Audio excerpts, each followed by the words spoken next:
Howdy, internets. I am Crystal, the Weirdo du Jour, creator of the Zine Weirdo du Jour Part 1 and 2. In honor of Quaranzinefest 2020, I'm doing my very first online zine reading. I haven't done one since 2010 or 11, let alone one digitally. I decided to do this in the backseat of a car as if we were at an actual drive-in movie. And I will be reading a story from my zine, published in spring of 2019, Weirdo du Jour Part 2, Oven Fresh Hell. I had been working for this Italian bar and grill for 15 years when the owner decided to sell the place. He was trying to keep the deal on the down low and not tell employees until the last minute. I was pretty insulted that the guy had never thought to make me an offer first, since they were all my recipes on the menu. As I was preparing to make my exit, the owner asked me to stay long enough to help the new guys get situated. I refused. My last day, I went into the main office, backed up my recipes on the computer, and then wiped them off the hard drive. They were not taking my menu. This little old Italian guy named Escalisi used to come in to the place once a week for a drink because he liked our pizza. He had moved to Arizona from New Jersey years before, where he used to run an auto part business. He was an old school good fella type with a thick accent and love of cooking, so he opened his own Italian restaurant out here. Escalisi would have a few drinks at our bar and talk about the old days running a scrapyard, stripping parts and reselling them. This was back around the time that Murder Inc. was going on. These sharp-dressed guys would pay Escalisi visits and offer big money to strip down their stolen cars and crush other vehicles and get rid of them. One time, they brought in a Jaguar to be crushed. Escalisi decided to strip the motor out first and sell it before crushing the Jag. So he goes through the vehicle, and when he gets to the trunk, he finds a dead body wrapped in plastic. Now, he was officially involved, so he went to the police and the FBI relocated him to Arizona. So the day I'm walking out of the restaurant, I see Escalisi sitting at the bar, and I decided to say hello. He looks up at me in my street clothes, and in his gruff voice he says, "Hey Chuck, what the fuck's going on?" So I tell him I'm on my way out because the place had been sold and I was officially looking for a new job. "What? That fucker is fucking you? You come work for me.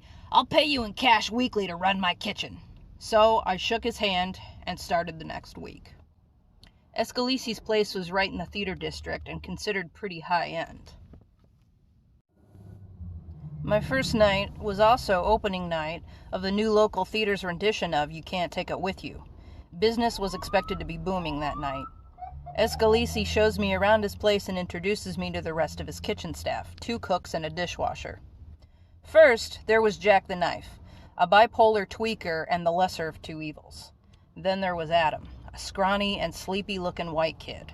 I looked at Adam with a trained eye, fine-tuned from years of the many shades of weird when it comes to kitchen staff. I leaned into Escalisi and whispered, "Is this guy on heroin?" "I think so," he responded in his scratchy voice. "All right, listen up," he continued a little louder.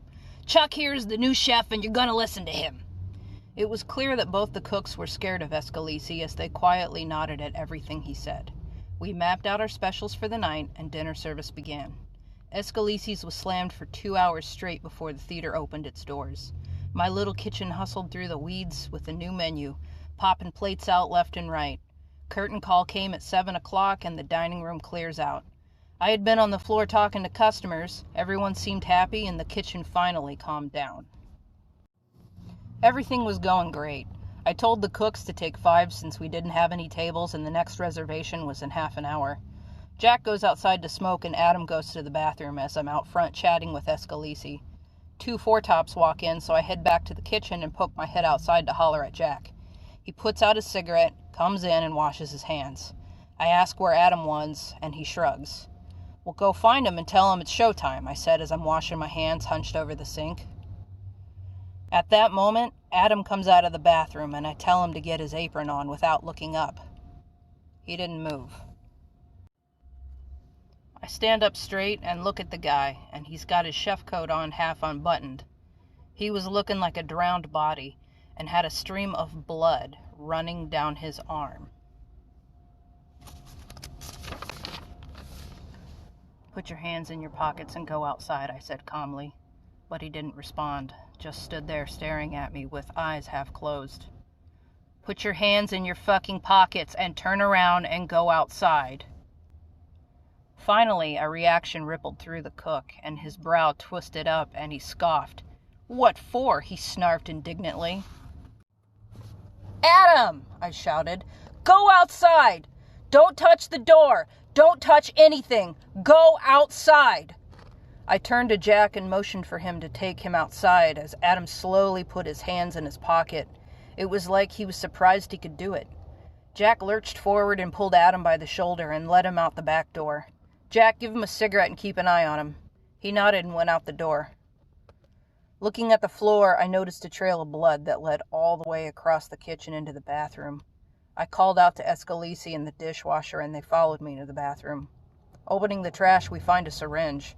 Blood droplets are splattered across the sink. "Is that a fucking needle?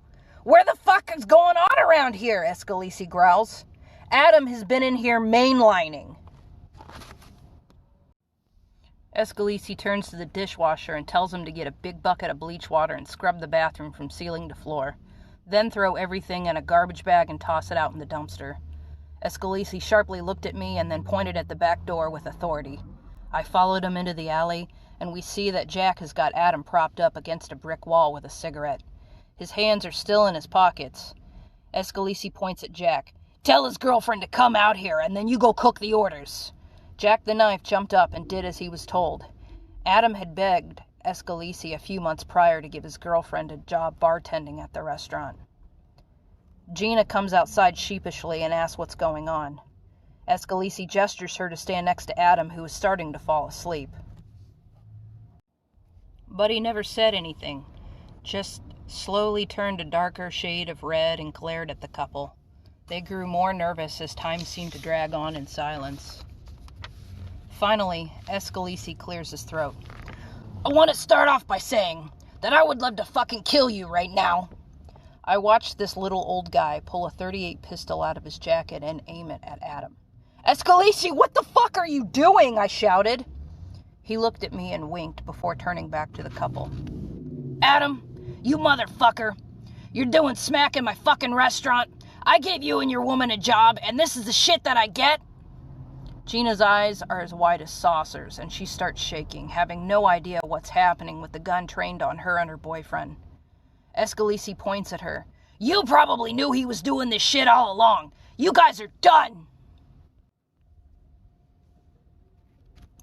He turns to me and tells me to get her rubber gloves from the utility closet and go through their lockers. No, I can get our stuff," Gina interrupted suddenly, but recoiled as Escalisi waved the gun in her direction again. "Fuck no! You're not going back in my restaurant!" So quickly I did what the guy with the gun said to do. I put on the utility gloves and dug through Adam and Gina's lockers. Mostly clothes, but also a half-pound of heroin bundled up and paraphernalia. I stuffed it all in a duffel bag and tossed it out the back door into the alley. The bag split open when it hit the pavement, and their stuff went all over the place. Escalisi quickly put his .38 back in his jacket, turned on his heel, and slammed the door behind him. In the kitchen, he picked up the phone and called the cops while looking out the back window. Gina and Adam were bouncing off of each other, scrambling to pick up all their stuff from all over the alley. Pill bottles, syringes, rubber tubing, plastic baggies. Escalisi gave the police a description of the two junkies and hung up the phone. "Fuck those fuckers. They can detox on a Friday night and won't see a judge until Monday," he snarled. Just as Adam and Gina had all of their possessions rounded up and they were walking down the alley, a squad car rolled up. Shortly thereafter, they were whisked away in cuffs and we never saw them again.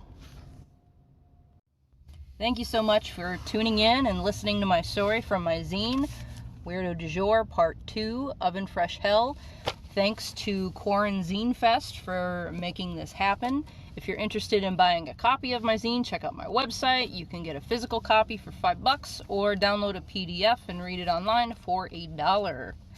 Thanks again, and stay healthy.